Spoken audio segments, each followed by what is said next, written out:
Assalamu алейкум, урматтуу телекөрүүчүлөр. Ободо кайрадан ой пикир көрсөтүүсү.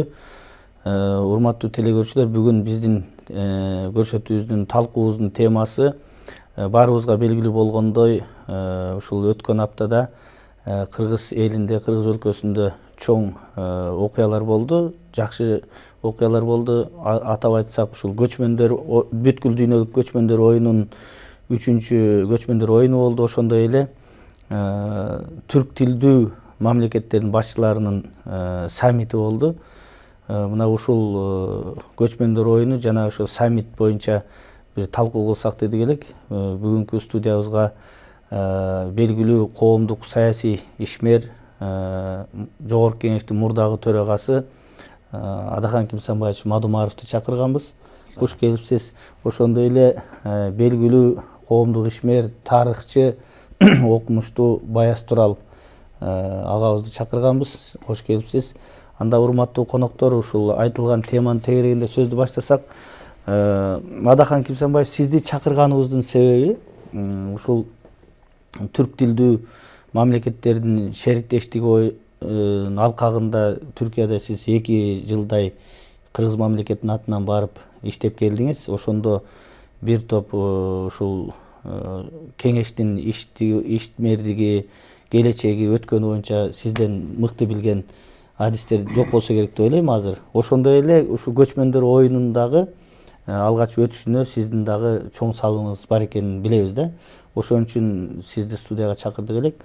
Теманы анда ошондон баштасак, алгач ушул саммит тууралуу баштасак. Эми баарыбызга белгилүү, акыркы 3 жылда ушул саммит өтпөй турган болчу.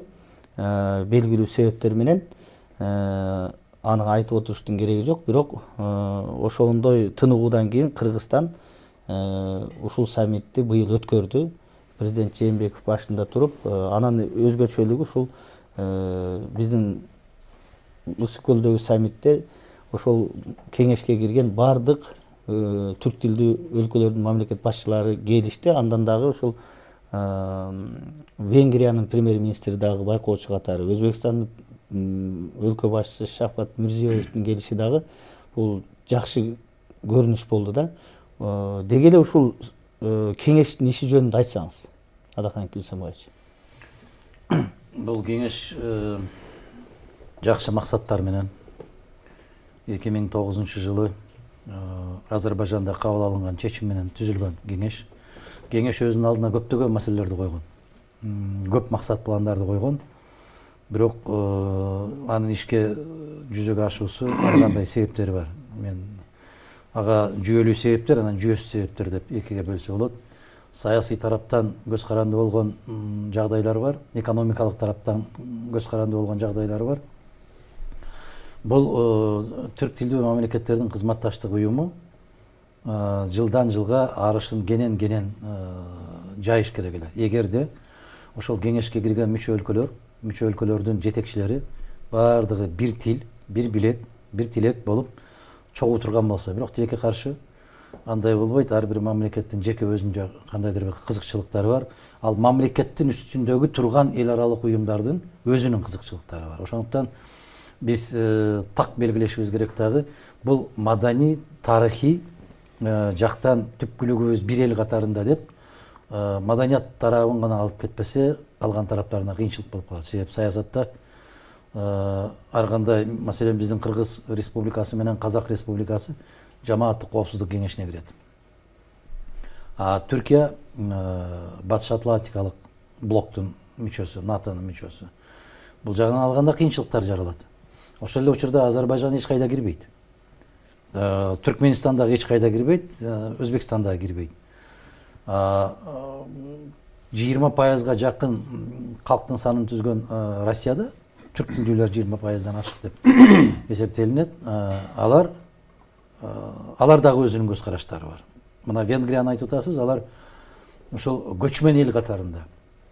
Алардын мамлекеттин империясын түзгөн Атилла, Австро-Венгрия империясын түзгөн, ошол Атилладан калган урпактар катарында баягы кандашпыз дегендей сыяктуу кирип атат да. Ошол жерден биз бөлүп алышыбыз керек да, экономикалык кандай кызыкчылыгыбыз бар, саясий кандай кызыкчылыгыбыз бар, Анан тарыхый, социалдык, маданият кызыкчылыгыбыз кандай жагдайда деген. Бул жагынан алып караганда өтө чабалдык кылып атат бул уюм. Өзүнүн алдына койгон максаттарын тилекке каршы ишке ашыра албай атат. Себеби 2011-жылы ушундай чечим кабыл алынган. Келечекте Өзбекстан менен Түркменистанды да ушул уюмга киргизүү жөнүндө. Бирок ал өлкөлөрдүн жетекчилери ашыгып кеткен жок, кызыкчылыгы жок, ушу кирип кетели дегендей азыр ар кандай жагдайларга жараша байкоо салып турган кез. Эми кезеги менен ар бир мамлекетте өтүп келген бул. Анан белгилүү себептер менен биздин Кыргызстандагы жагдайга жараша, биздин Кыргызстандын өзүнүн күнөөсүнүн аркасында 2016-жылкы өтө турган жыйын өтпөй калган. Анын себептерин жана сиз айткандай айтып отуруунун кажети жок, бүтүндөй кыргыз журтчулугу жакшы билет эмне себептен экендигин. Рахмат. Сиз айтсаңыз, тарыхчы катары болгондо да ушул көчмөн элинин цивилизациясы, маданияты жөнүндө көп сиздин макалаларыңыз бар, сөз айтып жүрөсүз. Ошол учурда түрк тилдүү элдердин да тарыхын изилдеген тарыхчы катары айтсаңыз, ушул уюмду Адахан Күлсанбаевич мындай расмий жагын айтты да. Сиз мындай тарыхый жактан алып караганда биз айтабыз, биз тектеш элбиз, динибиз бир, тилибиз бир, дилибиз бир деп. Мындайча айтканда гуманитардык жактан жакын болуусун бул жакшы болот эле. Бул экономикалык, саясий маселелер чынында татаалдаштырат депчи. Ушул уюм боюнча, кеңеш боюнча сиздин көз карашыңыз кандай?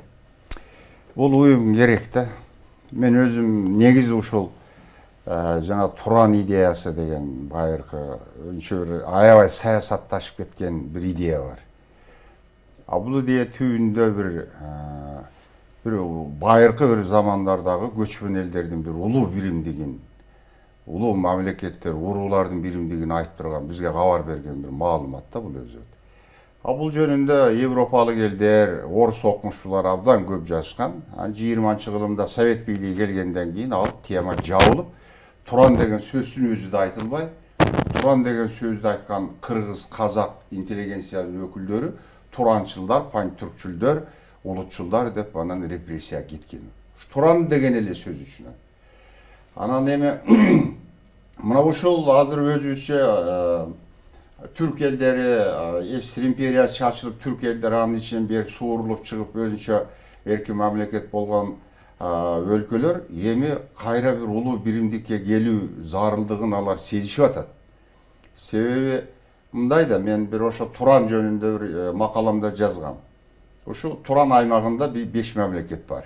Ушу Азербайжанды бери кошкон. Ушу 5 мамлекет мындай жазылып турганда алаканды берет. Түйүлгөндө муштум болот да, бириккенде бул муштумга айланат.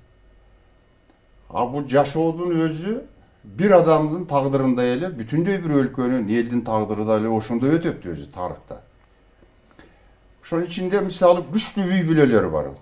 Алар канча ынтымактуу болсо ошончолук күчтүү. Биз түрк элдери негизинен түбү бир тамырдан тараган элдербиз.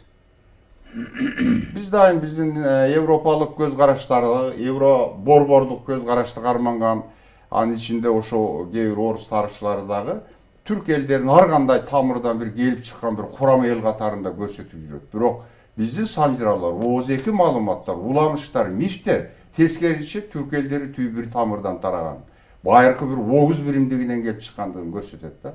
Мына ушул бир генетикалык жактан бир кандагы бир жакындык бар. Ошону биз сезебиз. Анан бүгүнкү күндөгү мисалы глобализация идеологиясы. Бул эмне деген сөз? Бул мен ушундай түшүнөм. Глобализация деген ал дүйнө эч качан бирикпейт, бир нерсеге келбейт.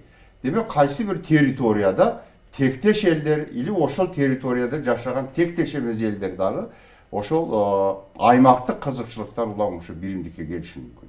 Мисалы Евросоюз, Евро биримдик ошол Европа жалпы макроэтносту кармаш үчүн, келечекте бир ошондойго алып келиш үчүн бул аракет болуп атат. Ошолордун ар бир эл сескендиги үчүн ошол союзду түзүп, анан айым жылышып атат. Анда да көп кемчиликтер болуп атат албетте. Бирок азыр жылып атат. Мына ушуну үлгү кылып Чыңгыз Айтматов маркум ушу көп эле айтты да. Bir Angliyada bergen intervьюсунда da men görgöm, oşonda da uşul Turan ideyası, Türk ellerin birimdigi jönünde aytkanda ошол айткан. Эмне үчүн Европалыктар birikse al pan-европеизм жок, Slavyanlar birikse pan-slavyanizm жок, Afrikalıklar birikse eşittir emez, Aziyalıklar ana şu Türk elleri birikseyle pan-türkizm de öyle biz daim jaman jagын görübüz. Biz ertegi geçpiyaga birigişimiz gerek. Жалпы bir империялык аң сезимди алып жүргөн адамдар ошол зарылчылыкты сезип атат. Бирок майдаланып кеткен элдер өзүнүн эркин болгузуп жүргүзүп. Бизди мондай чыгышта Кытай деген сараждар жашап атат. Бул жагыбызда агайы бар чоң. Бул жакта кылкылдаган миллиарддаган элдер Индия, Иран. Биз жалаң мындай бир алп мамлекеттердин ортосунда жашап атабыз. Эгерде биз ушундай чачырап жашай берсек, эртеби кечпи ошолордун таасири кирип отуруп, ар кандай бир тагдырга туш келишибиз мүмкүн. Ошондуктан мунун зарылчылыгы бар. Бул келечекте сөзсүз ошого баары түрк элдери келет деп ойлойм. Кандай бир деңгээлде азыр Адака мырза абдан туура айтты. Саясий кызыкчылыктардан улам, ар кандай бир ушу көбүнчө саясий кызыкчылыктан улам бир карама каршылыктар болуп, ошол бардыгы бирдей умтулбагандыктан, бардыгы бирдей аракет жасабагандыктан бул иш солгундап чынында ишке ашпай келет. Негизи мунун келечеги бул жакшы ой менен курулган маселеде. Бул боюнча Адакан аппараттын өзүндө иштеп келди. Мага караганда аны ичинен жакшы билет. Көп чынында эле көп маселелер бар. Мен негизинен мындай идеясы жөнүндө ушул сөздөрдү айтайын дедим. Эми Адакан Кылсанбаевич, ушул кечеги Чолпон Атадагы саммитте ушул кайсы бир деңгээлде ушул кеңештин иши дагы алдыны карай кеткендей болуп, мына Өзбекстан өзүнүн кирүүсү толук күтүлүшүн айтты, киребиз деди. Анан үзгүлтүккө учурап келген жыйын бир муштундай болуп чогулду, бардыгы келди. Ушул көрүнүштөн улам ушул кеңештин иши алдыга жылат деп үмүт бересизби сиз? Үмүт бериш өтө кыйын. Эми мындай көркөмдөп туруп, ооба деп, келечегибиз аябай кең деп айтсак болот. Бул дипломатиялык баа болуп калат да. Биз бири-бирибизге дипломатиялык баа берип отуруп, биз алыс кете албайбыз. Ачуу чындыктары да бар. Бул жерде ошол азыркы деңгээлде ушулар жыйналып калышы, ага мен айткандай баягындай жүйөлүү себептери бар, анан жүйөсүз себептери бар. Жыйылууга баарын башын бир коштурууга милдеттүү түрдө болуп калган жагдай түзүлүп калды соңку мезгилдерде. Маселен, Америка менен Россиянын ортосундагы карым катнаштын аябай катуу сууп кетиши, муздап кетиши, Европа өлкөлөрүнүн ичиндеги өз ара пикир келишпестиктер, андан сырткары экономикалык баягындай тыюу салуулар сөзсүз түрдө өзүнүн таасирин тийгизет. Биз тилекке каршы адам пендебиз. Бүгүн жакшы болуп кеткен болсо, эртең күнүбүздү унутуп кетебиз дагы, эртең жаман болуп кеткен болсо, ыйлапсыздап келип калабыз. Азыр Баяс мырза айткандай, биз баарыбыз биригишибиз керек дегенде, биринчи кезекте биз кыргыз биригишибиз керек. Биз башка түрк элдерди коюп туруп, кыргыз бириге алабызбы? Бир муштун боло алабызбы? Анан экинчиден, эң жакын деген, тектеш, тууган, бир боор деген казак менен бирдей боло алабызбы? Бирдей саясат жүргүзө алабызбы? Тең ата боло алабызбы? Бул башка маселе. Биз ал бул деп ары бери сыйпалаткан менен биздин Борбордук Азиянын өзүндө ата-анталаштык бар. Ал жакшы эмес, мындай бир баягындай мүртөстүк бар, көрө албастык бар, анан баягындай бир таймашуулар бар. Ушулардын баарын баягы котур ташыбызды катып, Борбордук Азия биримдиги кезинде куралган ЦАС деп, Борбордук Азия кызматташтык уюму деп курулган. Эми үчүн жок болуп кетти. Бул 2008 жылы өзүнүн жашоосун токтотту. Эмне үчүн токтотту? Себеп сырттан сайгылады. Сырттагыларга мажбур болдук. Ушул уюм болбош керек дегендей. Ошону менен токтотуп койдук. А эгер 5 мамлекеттин жетекчиси бирдей туруп, жок биз тарыхыбыздагы тилибиз, дилибиз бар жагыбыз бир, биз бир уюм болобуз, бир атанын балдарындай болобуз десе, бизди эч ким ажырата алмак эмес. Бүгүн ал 5 мамлекетти эмес, кыргыздын өзүн канча түпкө бөлүп атат.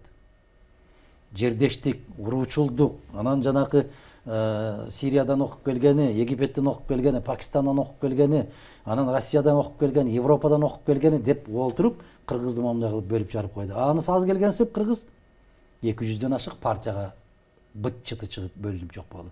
Мунун баары сырттан башкарылып атат. Биз көп нерсени байкабай атабыз. Биз өзүбүздүн тамырыбызга өзүбүз балта чаап аткан улут болуп атабыз. Тилекке каршы. Момундай карап келсең, бул адилеттик үчүн күрөшүп атат. Эмнеси адилеттүүлүк? Партияга бөлүнүүнүн өзү кыргыздын түбүнө жетип баратат. Бул өтө жакшы эмес жагдай болуп атат. Анан азыр эми жыйналганын себеби, мен жана айттым, 3 улуу күчтүн алдында бираз кокологондо бул жакка башпаанек издей коюуга мажбур болгон бир жагдай түзүлүп атат. Башпаанек издеш керек болуп калып атат. Себеп Түркия өзүнүн аябай түбөлүктүү доспуз деп келген мамлекеттердин ортосунда ошол Евро биримдиги менен Америка Кошмо Штаттары менен бираз эмнеси аябай сууп кетти. Жөн жеринен Россиянын тышкы иштер министри Сергей Викторович Лавров бекер жерден айткан жок. Эгерде ушул түрк тилдүү мамлекеттер кызматташтык уюмунан бизге сунуш түшсө, биз расмий түрдө караганга даярбыз деп. Ушул уюмга Россиянын да кирүүгө кызыкчылыгы бар. Себеп Лавровдун тили менен айтканда, бизде түрк тилдүү элдердин көпчүлүгү бар. Биз аларды четке кага албайбыз.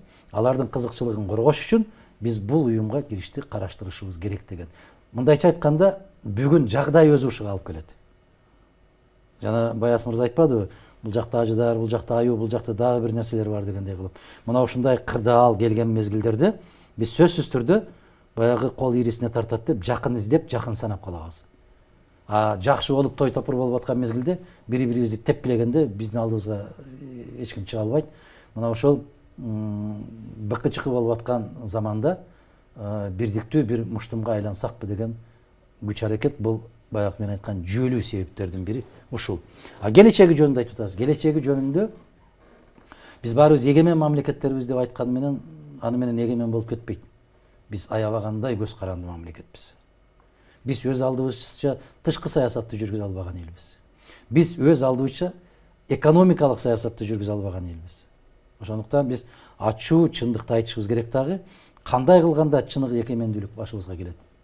Биз баягы бир муштум болуп түйүлгөн кезибизде гана эгемендүүлүк келет. Ага чейин келбейт. И келтирбейт дагы. Жана муну эмне үчүн айтып атасың деп бирөөлөр кыйнап атса, жалган экенин билесиң, эмне үчүн ыйтып атасың десе, айттырып атпайбы деп ыйлап берип атпайбы? Ошол сыяктуу неге кошулбай атасың десе, коштурбай атпайбы дегендей жагдайга келип калат да. Ушундай абалыбыз, ушундай ачуу бүгүнкү күндө чындыгыбыз ушундай.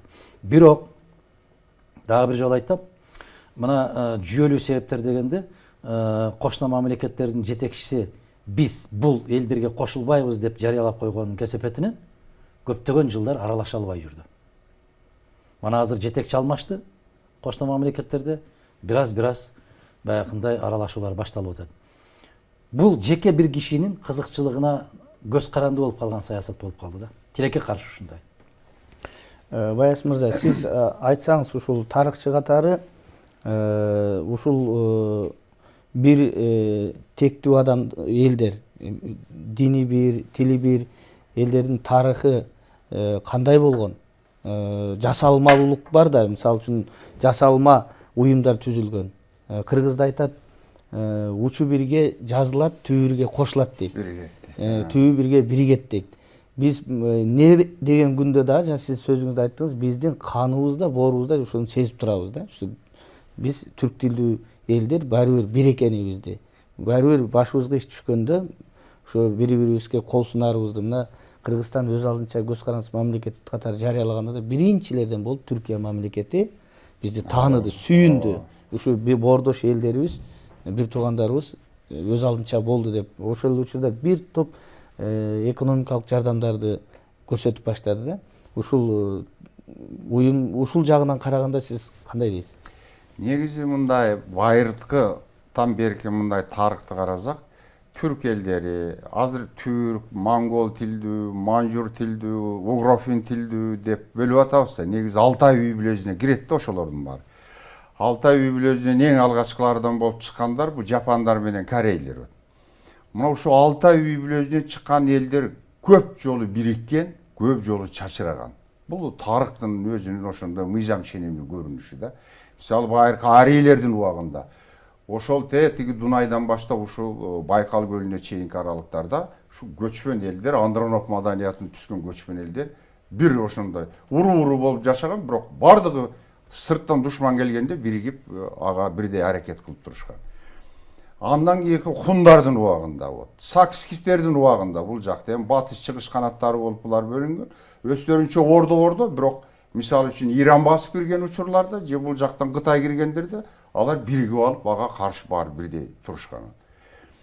Анан көчмөн эл өзү өтө чоң бирикме болуп жашай албайт да. Себеби жашоо образы өзү ошондой. Себеби миллиондогон эл көчүп жүрө албайт. Ошон үчүн жанагындай чакан урук болуп ушундай формада жашашкан. Бирок алардын уруу бирикмелеринен турган, жанагындай сырткы бир коркунучтар туулганда алар биригип бирдей аракет кылышкан. Анан түрк элдеринин биримдиги. Мына ошол тиги Кырымга чейинки убак, андан Монгол империясы. Андан кийин Кыргыз Кыпчак империясы. Мисалы үчүн да. Мен бул жерде Кыргыз империясы, бу жерде дагы орус тарыхчыларынан улам. Ал Монгол империясына чейин. Жок, чейинкини айтып атам да, ооба. Биз аны орус тарыхчылары Кыпчакты өзүнчө бөлүп башка эл катары көрсөтүп, ушул убакка чейин али бириктире албай атабыз да. Оз эки маалымат, санжыралар, Манас эпосу баш болгон эпостордун бардыгы Кыпчак Кыргыздын байыркы бир урус экенин айтып турат. Тилеге каршы Европалык окумуштуулар да ушундай түшүнөт экен, бир гана орус окумуштуулары башкача түшүнгөн, башкача муну атайын бурмалашкан, биз азыр ошого келе албай атабыз. Мисалы мына Шолборг, профессор Шолборгдун картасын алып келип, азыр Facebook'та турат. Бир кыргыз тарыхчысы ошого али түшүндүрмө бере албай атабыз да. Мен өзүм ошону көптөп ойлонуп отуруп, анын түшүндүрмөсүн мен Манастан көрдүм. Манаста Кыргыз империясы турат. Аны мындай айтканда Кыргыз Кыпчак империясы. Батыш канаты Кыпчак болгон, ошол Дунайга чейин жеткен. Мына ошол империянын 10-кылымдардын тегерегинде ошол империянын территориясы ошол Шолборгдун картасында турат. Мына ушундай бирикмелер болгон да, мына ошондой бирикмеге биз азыр да муктаж болуп атабыз да. Бул керек да бизге. Мына мисалы Кытай илгертен эле ушундай бир Кытай болуп келген эмес, жүздөгөн элдерден турган, алар канча жолу чачылган, канча жолу бириккен. Ушу Кытайдын биригип бир мамлекетке айланышында көчмөндөрдүн ролу абдан чоң болгон. Индиянын бир мамлекетке айланышында көчмөндөрдүн ролу чоң болгон. Ирандын Иран болуп калыптанышында көчмөндөрдүн ролу чоң болгон. Россиянын пайда болушунда көчмөндөрдүн ролу чоң болгон. Мына биз бүгүн ошону сүйлөп баштадык да. Мына ошо көчмөндөр оюну азыр мына биз азыр сөз кылабыз деген. Ошо көчмөн деген эл эмне деген спорт оюндары болгондугун биз эми көрсөтүп баштадык. Ушул убакка чейин биз бир жапай эл, бир жүргөн, бирөө талада, бирөө тоодо, бирөө токойдун арасында бир жүргөн, чачырап эле бир жүргөн элдер катарында көрсөтүлүп келди да, туурабы? Аны өзүбүз ошентип айтып келдик да. Башчыларыбыз кече 17-жылы эле эл болгонбуз, мурун эл болгон эмеспиз деп. Көрсө 1000 жылдардан мурун Кыргыз деген улуу империя туруп атат, держава туруп атат. Ушунун мурастары ушул убакка чейин окуй элекпиз. Эң кызыктуусу, Баяс мырза, абдан сөзүңүздү оозуңуздан алып койдум, кечирим сурайм. Эң кызыктуусу ушуну башка эл айтпай кыргыздын өзүнүн ичинен чыгып атат да. Мына ошол жанагы ошол көчмөн оюндарын өткөрөйлү деп мен кайрылганда ошол кыргыз өкмөтүнөн аябай катуу сокку жедим да мен. Бу Мадумаров каяктагы жапайы ойду айтып чыкты, жапайы бир нерселерди жасайт экен, жасай турган иши жокпу деп журналисттердин соккусуна каттуу калдым. Аябай. Азыр эми бүгүн жана үйүндө жан баштап жатып чай ичип отуруп уюштуруп койгондор четинен чыгып атат. Себеп бул дүйнөлүк баягы мен максат кылган, ойлогон деңгээлге чыгып кетти. Бүгүн каалабайбы көчмөндөр жөнүндө, көчмөн оюндары жөнүндө сөз кетип барат. Мен ошол кезде айттым эле, тарыхчы катары айттым эле мен ошондо. Мына батыш маданияты деп, чыгыш маданияты деп айтабыз да. Батыш маданиятына дагы аябай чоң азык берген, чыгыш маданиятына да чыгыш берген ортодо турган көчмөн маданияты бар. Аябагандай чоң маданият бул. Керекпи мына арабанын жаралышы боюнча дагы мына кийимдер, мына маселен батышта юбка кийип алып жүрүшкөн. Эркектер юбка кийишкен. Эркектер деле азыр деле улуттук кийимдер ошондой. 16-жылга чейин эркектер калгатты кийип жүргөн. Чыгышта деле баягындай узун көйнөктөрдү кийип жүрүшкөн. Мына шымдагы бул көчмөндүн Мына бул шыбагасы. кийимдин прообразы көчмөндөр. Кийимдердин дагы, ат жабдыктарынын дагы керекпи? Мына бул баягы фастфуд деп азыр көрүнгөн жерде фастфуд деп атат. Ошол Күлазык деген кыргыздын оокаты ал. Өзү менен кошо алып жүргөн. Качан болсо кайнак суу болсо даярдай коет, керемет шорпо болуп калат, эти дагы баарын алып жүргөн ушул кыргыз көчмөн маданияты болгон. Эми жалгыз кыргыздыкы деп айтсам мен аша чапкан болом. Көчмөн элиники болгон. Ошондо аябай катуу соккуга кабылганбыз дагы бизди сырттан тааныш үчүн биз бир муштун болушубуз керек. Анан ал жактан чыга калып, бул жактан чыга калып, мына кече казактар бизде тай казан болчу эмес, тай казанды алып салыш керек деп. Маселен, мына Баткен областында торпок чабат. Торпок чабат, кадимгидей торпок чабат. Өзбектерде деле бар да азыр ушундай. Эми ошолордун баары баягы биздин көчмөндөр калып кеткендер дагы анан эми ошол турган жерине карата ошолордуку болуп калып атат да. Анан биз окшобоштугу үчүн аракет кылабыз да. Маселен, 90-жылга чейин казак да кыргыз да эмерек деп келген. Анан алар бир аз өзгөртүшүбүз керек, кыргыздардан өзгөчөлөнүшүбүз керек деди дагы, жихаз дегенди киргизишип алды. Кээ бир учурда окумуштуулар баягы ашып кетип баратат да. Эмнеге орток тилди түзө албай аткан болсоң, неге сен мындай ажыратасың? Неге бөлүнөсүң? Мына биздин кийген калпагыбыз дагы бирдей болчу. Эми алар өздөрүнчө кыйналып, кысталып олтурушуп, же калмак окшото албай, же монголго окшото албай, орто жолдон бир кызыкча нерселер болуп атат. Ушул жагдайдан алып келгенде мен эмне үчүн айттым? Биринчи Борбордук Азия бирикмейинче түрк тилдүү мамлекеттердин уюткусу дагы, ордосу дагы, борбору дагы башаты ушул жак болот. Мына биздин Борбордук Азия. Борбордук Азиянын ичинен алып келгенде мына түрктөр өзү айтат, ата топурак деп. Силер биздин ата тегибиздин борбору силерсиңер. Бул жак Түркия бизде ана топурак, биздин ана мекенибиз, эне мекенибиз деп айтышат. Биз ошону эми аларды ренжитип алдык. Аябай сиз жана айткандай элчиликти ачканда, эгемендүүлүк болгондо, биринчилерден болуп тааныганда бизге түрк аба жолдору, самолеттор учуп атканда, учактар учуп атканда керемет учактар учат эле. Мына биз 92-93 учуп калдык, көрдүк. Бүгүн карасаң, буларга боло берет экен. Булар өзлөрү улут болбой калыптыр. Булар өзлөрү кыргыз тилинде сүйлөбөйт экен. Булар өзлөрү кыргызды сыйлабайт экен. Деп баягы кыздын сыры төркүнгө маалым дегенде биздин сырыбыз маалым болуп калды дагы. Бизге эң акыркы самолеттор, учактар, бизге эң акыркы мамилелер. Биз мындай карап келгенде өзүңдү өзүң сыйлабасаң сени эч ким сыйлабайт да. Биз ушинтип сырыбызды алдырып койдук. Эми келечекте эмне болушубуз мүмкүн? Уюткубуз үчүн гана алышыбыз мүмкүн. Себеп мына көчмөндөр оюндарын өткөрүп атканда бир мисал келтирип коеюнда, жанагы өзбек фильм тарткан да, жана 7-окту. Башкы ролдо биздин Сүймөнкул Чокмаров. Мына ошондо өзбектин мен деген артисттердин баары нааразычылык билдирген да, жана режиссерго.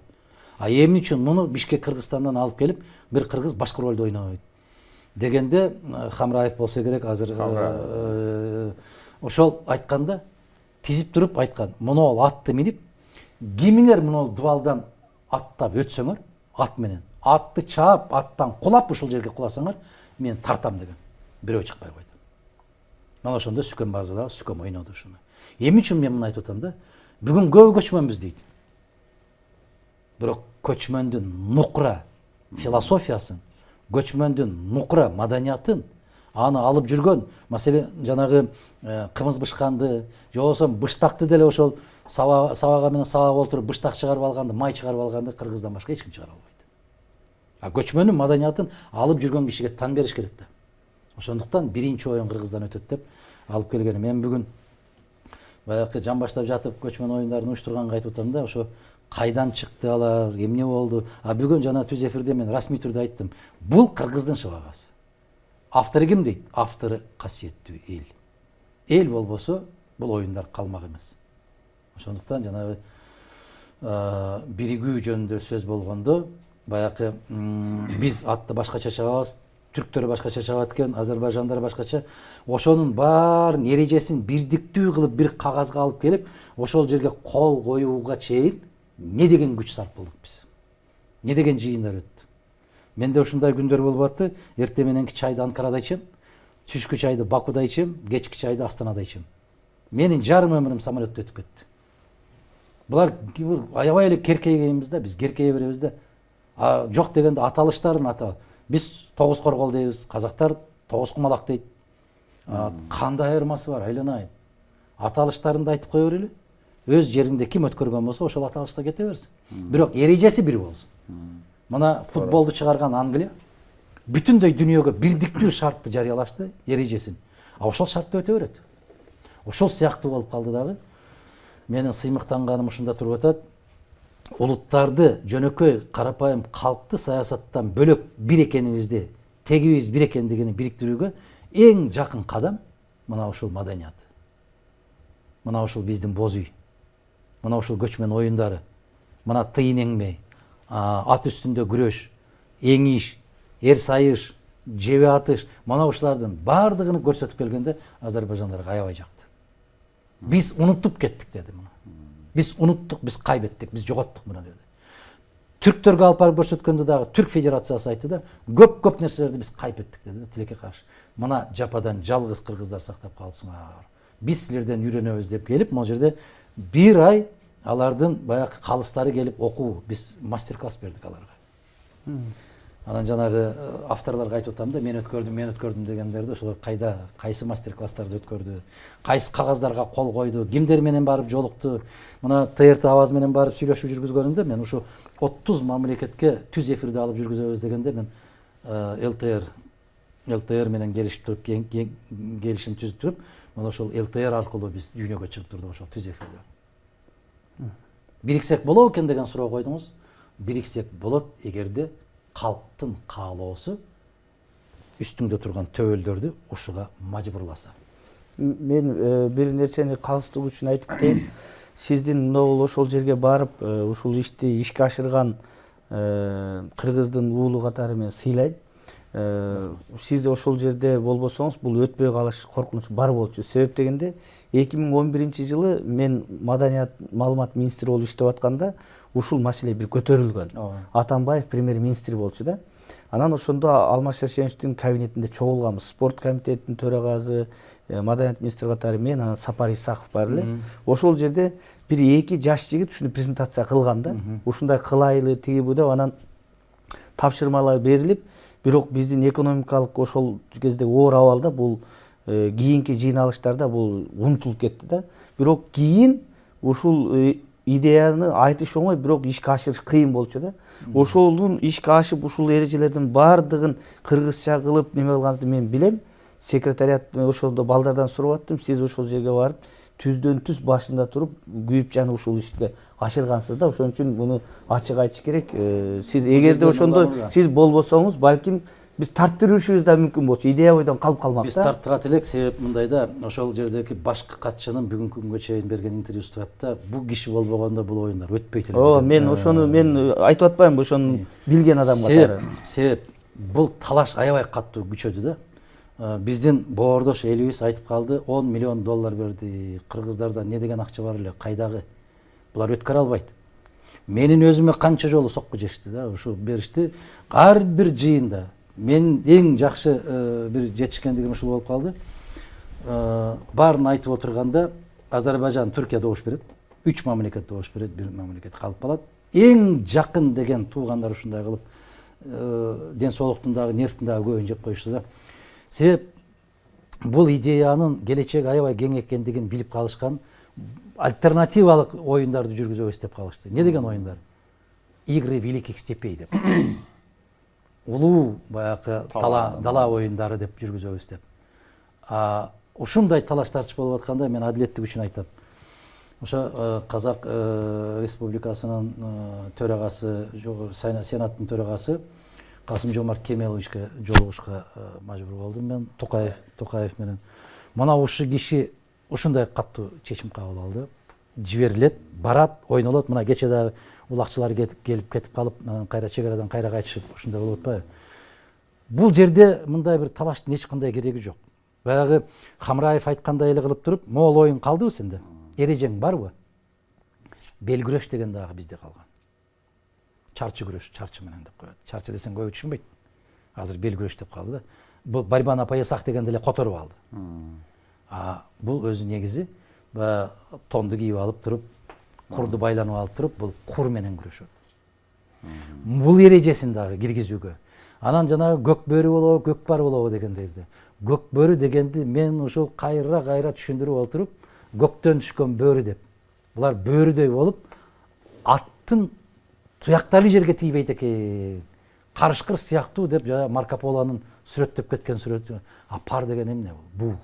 Бул деп отуруп, ушундай бир сөз менен талашып отуруп, ушул ийгиликке жетишип калганыбыз бул кыргыздын шыбагасына тийилген бир чоң нерсе болуп калды. Азыр ЮНЕСКОда дагы, башка жактарда дагы нукура көчмөн маданияты бул кыргыз элине таандык байлык деген сыяктуу болуп мөөр басылып калды. Эми ар ким чыкса, автор менмин деп айтканга кыргыз болгон болсо анын укугу бар айта берсин. Бирок тарыхта ушундай болуп, мен сиздер козгоп калгандан айтышка мажбур болуп калдым. Рахмат. Биз негизи эле ушул көрсөтүүнү ушул боюнча мындай кенен элге түшүнүк берсек дегенбиз да. Эми Баяс мырза, сиз тарыхчы катары дагы сизге бир суроо да. Ушул жерде бир 70 өлкөнүн, 75 өлкөнүн спортчулары катышып атат, өкүлдөрү катышып атат дейбиз да. Эми мында ошол чыныгы көчмөн элдерби бардыгы, же болбосо баягы неменин көбөйтүш үчүн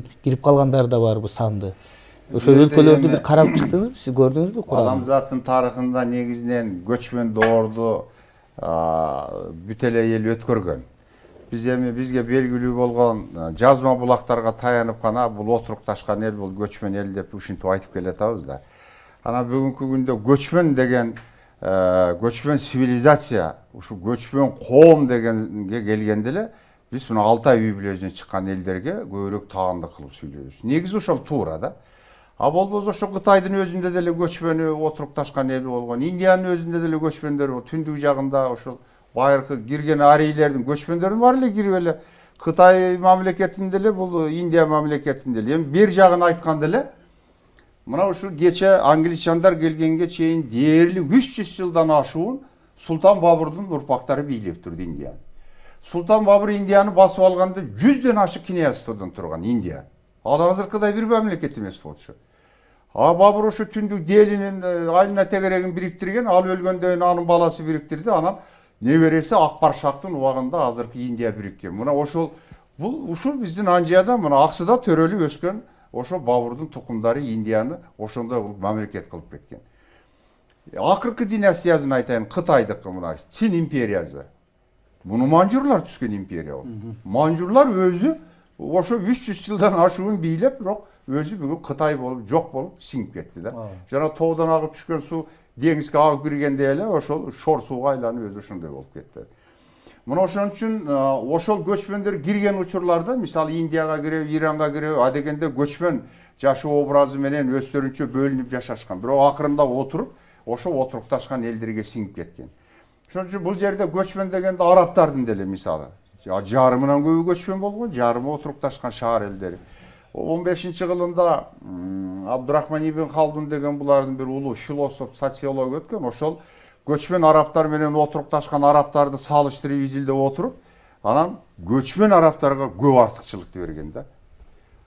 Булар дейт, отурукташкан арабтар дейт, шаар цивилизациясын түзүп, маданиятты алып жүрүүчүлөр деп эсептегени менен дейт.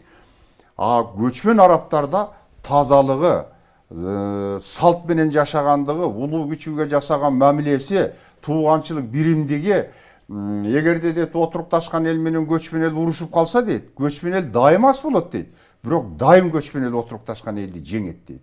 Себеби алар бири-бирин тааныйт, бири-бирин билет, тууганчылыгы бекем, бири-бири үчүн коргойт. Ал эми отурукташкан эл ар кошкон эл болгондуктан булар бири-бирин тааныбайт. Бай кедейинен коркойт, кедей айтат де, согуш болсо, мына байдын байлыгын тартып алсам дейт. Ал жерде ар кандай катмарлардан турат адамдар, а көчмөн элдерде дээрлик бирдей болгон да. Ама ошон көп артыкчылыктары бар.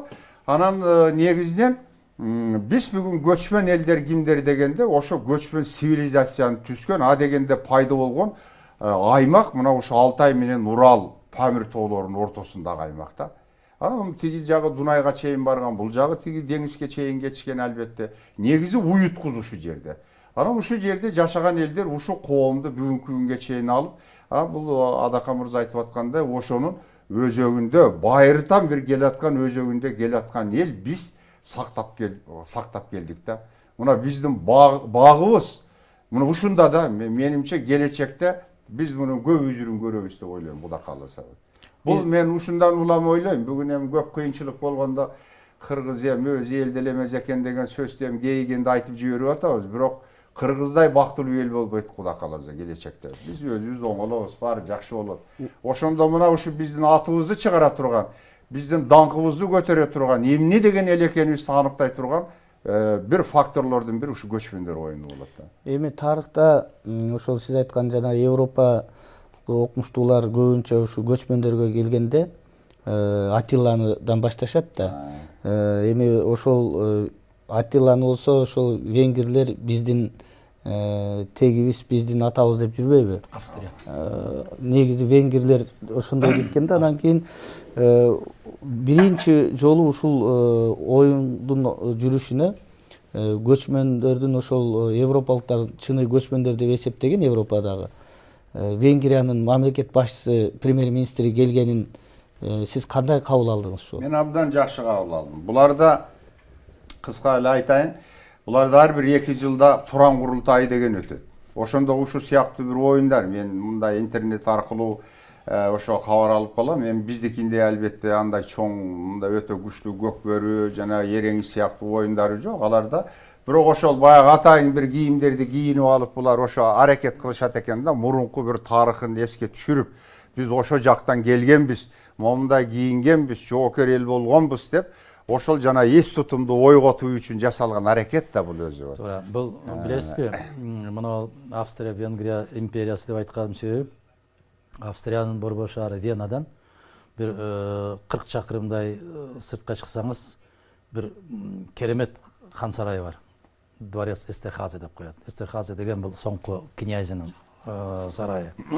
Мына ошол жерге кирсеңиз, Австрия мамлекетинин куралышынын биринчилерден болуп кышкынагандардын баарынын сүрөтүн тартып койгон.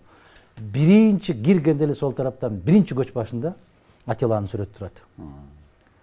Анан мен абдан кызыгып айттым, бул Атилла биздин бабалардан болот, неге бул турат? Десек, биздин мамлекеттин түп баякы пайдубалын орноткон киши ушу киши деп. Атилла көчмөндөрдүн символу бул. Ошону айтам. Көчмөндөрдүн символу. Ошондуктан көрдүңүздөрбү, ал улуу тарыхта алар уялышпайт. Мына ушул сиз айтып аткан аймактан бир көчмөн, бир жапайы киши келип, биздин улуу империяны куруп кеткен кайдан болсун деп баягы кыргызча кур намыска берилбестен тарыхты тарыхтай коюп койгон. Мен абдан ыраазы болдум. Аябай ыраазы болдум. Мына ушул турат сүрөтү, андан кийин ким император болду, ким кандай мамлекет курду, соңку Эстерхазе деген князга чейинки баарын сүрөтү турат. А бизде бүгүн илип коет дагы эртең ыргыт турат го. Биз тарыхыбызды жоготуп таппай атканыбыздын дагы бир белгиси, Нурлан мырза, биз баягы уламыштардан же болбосо Санжыранын деңгээлинен көтөрүлө албай атабыз. Кылымга арытканбыз, анткенбиз, минткенбиз дейт, качан, каерде, кантип деген 3 суроого жооп беришибиз керек. Ошондой болгон болсо кана дейт. Документ кана дейт. Ошондуктан мына түрк тектеш мамлекеттердин биримдигинде иштеп аткан кезимде мен бир сунуш киргиздим эле. Ушундай жарыялайлы. Бирдиктүү түрк тарыхын чыгаралы. Ошол түрк тарыхынын ичинде кыргыздардын орду болсун, казактардын орду болсун, өзбөктөрдүн орду, Алтайдын орду болсун, түрктөрдүн орду, Каракалпак бүт баардын орду болсун. Мына ошондо кыргыз өзүнүн тарыхын өзү эле жазып алып эле, менин чоң атам ушул жерде бий болгон экен, анын таятасы мындай болгон экен деп жалган нерселердин баарын чыгарып салыш керек. Тарыхый чындык болуш керек. Тарыхый. Азыр ким ушул Дордойдон 2 камок болгон болсо эле, бирөөнү таап алат дагы мен чоң атамды бий кылып койчу, мен чоң атамды мынтип койчу десе эле, тарыхчылардын баары баягы артисттердей болуп кетти. Сатып алган артисттер ырдап бергендей тойдо. Тарыхчылар деле ошондой болуп кетип баратат да. Бир тыйын берип койсо эле жаза коюп, уруусунун тарыхын жазган болуп, айылынын тарыхын жаз. Бул болбойт. Аны менен алыс бара албайбыз. Тарыхта историография деген керемет илим бар, Баяз мырза. Биздин историография кайда жатат? Араб булактары менен Кытай булактарында жатат. Ага мүмкүнчүлүгү барбы? Мына Түркиянын аябагандай чоң мүмкүнчүлүгү бар. Биз болуптур, деди деп уктум эле, ага чоң атасы айтып бериптир, чоң атасына таятасы айтып берген экен деген уламышты токтотушубуз керекпиз. Ага сен ишенесиң, неберең айтып атсаң деле ишенбейт. Бөтөн элди ишендириш үчүн тарыхты ордуна коюш керек. Мына ошондо керемет мен кино чыгаралы деген идеяны бергенмин. Себеп эң жакыны кино. Бүгүн китеп окубай калды. Эгер биздиктүү тарыхты жаратып туруп, Баяс мырза айткандай Туран империясынын тарыхын 10 сериядан кылып туруп коюп, жаратып, ошону дүйнөгө кой берген болсо, ошондо гана тан бериши мүмкүн. Башка учурларда китебиңди окубайт. Ал китепти кыргыздар жазат, кыргыздар деле окубайт. Ар ким келип китебин бере берет, бирок окушун кыйын.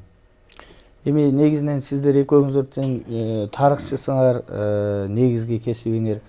Тилекке каршы акыркы убактарда тарых аябай бурмаланып кетти. Жеке эле биздин кыргыздарда эмес, коңшу өлкөлөр дагы бурмалап атат. Туура эмес ошо. Тарыхый чындыктар жоголуп баратат. Сиз айткандай баягы ташка тамга баскандай жазууларга ишенбей, ооз-эки ойдон чыгарылган айткан дегендер менен тарыхта жазылып аткан аябай өкүнүчтүү. Ошол эле учурда ойлонбой сүйлөп койгондор да зыянын келтирип атат, тийгизип атат. Айрыкча коңшу мамлекеттер менен мына мурдагы президентибиздин балпетмелеринин зыянын кыргыз эли аябай тартты. Мына ошонун зыянын ушул уюм дагы тартты. Биз сөз кылып аткан түрк тилдүү өлкөлөрдүн. Ошон үчүн кыргызда жанагы ойноп сүйлөсөң дагы ойлоп сүйлө деген чоң сөз экен да, керемет сөз экен. Сөзсүз. Ошон үчүн биринчи кезекте мына ушул ойлонулган иштер ойлонулуп жасаш керек экен да. Ошон үчүн мен сизден сурайын дегеним, ушул жанагы кыргыз элинин коңшу өлкөлөр менен, коңшу элдер менен мамилеси тарыхый негизделиш керекпи, же азыр дагы бир жаңыча шартта бурмаланып кете бериш керекпи? Жок, бул тарыхка негизделмейинче болбойт. Тарыхка негизделиш керек. Сөз. Ар бир мамлекет, ар бир эл өзүнүн артында каяктан келатканын билмейинче каяка барарын билбейт ал өзү. Гераклиттин бир сөзү бар, өйдө кеткен жол менен ылдый кеткен жол бир эле жол дегенде, биздин келаткан жолубуз менен бара турган жолубуз бир эле жол болот. Анан кийин биз эми ушундай болуп калды да, тарыхый шарттан улам орустар менен бирге жашап, бир империянын ичинде болуп калдык. Анан идеология башка болуп калды. Ал орустун тарыхына да көп зыянын келтирди да. Мына азыр орустар да такыр өздөрүнүн тарыхын оңдоп бите албай эсе болуп атат азыр. Абдан азап тартышып атат. Ал биз эле эмес. Анан ошон үчүн биз сөзсүз кече ким экени, тууган экенибизди билиш үчүн биз, мисалы өзбек менен тууган экенибизди билиш үчүн артты карайбыз да, туурабы? Өзбек деген эл качан пайда болду? Мурун эмне деп аталды эле? Биз менен кандай тектештиги бар, кандай тууган? А биз ошо жана 92 уруусуна барсак, бүт эле кыргыздын уруулары ошо, кыргыз кыпчактын уруулары бүт ошо жерде жүрөт. Өзбек ошол уруулардан куралган өзүнчө жаңы бир улутту пайда кылып аткан эл. А тескерисинче биз бир тамырдан келе аткан элбиз. Бул жерде элдин пайда болушу, мамлекеттердин пайда болушунда маселе бар. Эми мына Адахан айтканда маселе бар да, мына биз түрк элдеринин бир адегенде жалпы бир тарыхты жазышыбыз керек. Анан ошонун ичинен кайсы эл качан өзүнчө эл болуп чыкты, бутактап чыккан. Мына ошону көрсөткөндө ордуна келет да. Анан антпесек азыр казактар бизден байыркы болгузу келип атат. Да, казактардын ичинде байыркы уруулар бар. Бирок казак деген эл азыркы түзүлүп турган эл кече 500 жыл мурун пайда болгон да. Эми мен ойлойм да, таң көрүп ушу тууган элдер Кыргыздын тарыхын мына ошо жанагы Кытайдан алып келип алып, анан эле казак деп жазып атыптыр. Кыйналбай эле кыргыз деп жазып эле. Анан 500 жылдан бери жаган казак деп жаза бербейби? Эртеби кеч ошого баары келебиз да. Эми өздөрү оңдойт да ошону. Баяс мырза, муну талашып отуруштун кажети жок да, өзүңдү көкөлөтүш үчүн бирөөнү кемситпешибиз керек дагы. Жана сиз туура айттыңыз. Эгер Иркутскке барсаңыз, баягы аймактык музей бар. Ошондо карта бар. Ошол картаны карасаңыз, дал сиз айтып аткан аймак Великое Кыргызское государство деп турат. Великое Кыргызское государство деп турат. Ошол Энесе айдан баштап биздин Тянь-Шанга чейин, Тянь-Шан эмес, бизди Тянь-Шан деп эле кийин Кытайдын тили менен бул көк асман мелжиген тиреген тоолорго чейин, ошого чейин бүт баары Киргизское Великое государство деп, Великое государство деп. Канча жыл? 9-кылымда. 9-кылым, 11-кылым ошол туу чокусуна жеткен мезгилдердеги. Эми ошону талашпайлы, бирөөгө жаман айтпайлы, бирөөнү капа кылбайлы. Документиң барбы? Кагазың барбы? Жана мен айткан историография деген ошол. ушул историография. Мына орустарды азыр айтып атпайсызбы? Алар мамлекеттик деңгээлге көтөрүштү азыр. Рюрик деген ким болгон? ооба. Бул нормал эмес, бул швед эмес, биздин өзүбүздүн эле славян болгон деп туруп азыр баягы бүт изилдеп көрүп бир нерсени чыгарып атат. Жоктон бар нерсени жаратканга аракет кылып атат көпчүлүк элдер. А биз бар нерсени көтөрө албай атабыз да. Бар нерсени ушуну таба албай атабыз. Неге? Баягы Салижан Жигитев раматылык агайыбыз айткандай өксүктүк оору болуп атат. Өксүк бизге бирөө жазып бериш керек болуп атат. Себеп кыргыз жазса ишенбей атабыз. Жана мен бир сөз айтсам ишенбейт дагы, ошону орусча кылып айтсам, вот здесь что-то есть дейт да. Ушул неге? Бул баягы өксүктүк оору. Бизге сөзсүз түрдө Кур'ан окуган киши дагы башка мамлекеттен келип окуп аткан болсо, оозуңдун шилекеңди куюлтуп угуп отурасың, өзүңдөн чыккан каарлар окуп аткан болсо менин кошунам болот. Мен менен бир мектепте окуган. Окуса окугандыр эми. Бирок ушул деңгээлге кетти да, жетти да. Биз баягы курунамыз, курчирен. Ушунан арыла албай атабыз. Эгер ушунан арыла турган болсок, жана Нурлан мырза ортого коюп аткан маселе өзүнөн өзү чечилет. Эгерде бир тандыр нан жабыш үчүн бир кумалак баягы камыр ар бирин өзүнчө үзүп алып, анан өзүнчө жайып атпайбы? Сиз айтып аткан түрк тилдүү мамлекеттер, элдер ошол бир эле казандан, бир эле камырдан чыккан. Тек гана баягы үзүлүп өзүнчө 12 нан болду дагы. Ал түйүн кайда десе ошол баягы эле чарадан чыгат. Ошол эле бир кап ундан чыгат. Биз ошондой болгон элбиз. Бирок аны жарыя кылаардан башта түрктөр айтып аткандай кыргыздар өзүңөр бириктилечи деди да. Мына Кунаев, Динмухамед Ахмедович Кунаев 91 жылы мен бир интервью алып калганга, 92 жылы алып калганда айтканда, кыргызды түптүү элдерсиңдер. Кыргызды сырттан эч ким ала алмаган. Бирок кыргызды алатын кыргыздын өзү ғой деп. Бизди өзүбүздү чабыштырат. Өзүбүздү коет. Жана Арыстанбектин күйсүнүн тарыхын билесиз да? Арыстанбектин күйсүнүн тарыхы дагы кыргыздын төрөлгөн жигиттерин баарын алып кетип, мына ушулардан жоокурап, анан ошолорду кыргызга кайра салат да. Ошондо баягы күйүнө ойногондо анан баягы канында бар да, ген деп атпайбыз. Ошону менен токтоп калып аткан учуру бул улуу философия, аябай чоң философия. Бүгүн ошол ойной турган комуз барбы? Ошол кыргызды бириктире турган күй барбы? Ошол кыргыздын бардыгынын канына, жанына сиңип кете турган комузчуң барбы садагам кыргыз? Эмне болду? Мына ушул маселеге жоопту таап алгандан кийин мен жана 20 жыл, 15 жыл башта айттым эле. Кыргыз өзүнүн аталык ордун алат, иншалла. Алат. Алыш үчүн ошо аталык орунга татыктуу болгон бир улутка айланышыбыз керек да, бир журтка айланышыбыз керек. Партияларга бөлүнбөй, урууга бөлүнбөй, жерге бөлүнбөй, сен тигинин партиясың, сен мунун командасысың деген. Биз качан жоготобуз ошону? Бул эми тарыхта кайталанып турчу маселе экен да, мен бир кичине кошумча айтып коеюн. Мына Манас эпосунда кыргыз 4кө бөлдү, бир бөлүгү Алтайга барат да. Анан ошондон Манас төрөлүп атат да. Анан ошол кечиресиз. Ошол Жакып Алтайга барганга чейин Жакып кайсы жерди жайлаган айтыңызчы? Жакып мына ал кайрылганды айтып атпайбы? Манастын кайрылганын, кайерден кеткенин айтканы бар да. Манаста айтылат. Атамдан калган анжиян дейт бир жерде. Алтайда барып албасам дейт. Ал алып берет. Бир жеринде айтып атат. Атамдан калган Нааманды дейт. Бул Аксыкент айтылып атат. Ал Наманган деген сөз кийин Нааман деп айтылып калган. Бул Фергана бөрөнү кыргыздын жери экендигин айтып атат. Ополтоо деген эмне деген түшүнүк? Опол эми чоң тоо, бул Ополтоо эми мына Кашкар тараптарда бир Ополтоо бар экендигин, Сарколдон уланып кеткен тоо жөнүндө айтып атат. Саркол Памир кыргыздын жери экендиги ошол жерде айтылып атат. Бар экен. Мына ошо Манас Ферганага келгенде ал оке бошотуп кетип атат. Ошондо Коңурбай айтат, урушпай эле бошотуп бере өзүң десе, ой жалаң баатырлар жыйылып калыптыр дейт. Мен жана шпиондорумду жиберип мындай каратсам, бул жалаң баатырларды жыйып алыптыр Манас дейт. А негизи бир Буруттун жери дейт. Фергананы айтып атат. Бир Буруттун жери. Анжиян деген сөз Фергананы жалпы түшүндүрүп атат да. Ошон үчүн баары кетпежек болбойт, булар күч, баары күчтү булар жок кылат деп. Түндө анан уруксат сурап бир жумага анан түндөп качып кетип атпайбы. мен жакында мына алтын казык иштеген китепте ошолорду бир бердим. Баяс мырза, биздин тилекке каршы убактыбыз бүткөнүн режиссерлор айтып атат. Эми жыйынтыктап айтканда, Адахан Кимсанбаевич, сизге рахмат.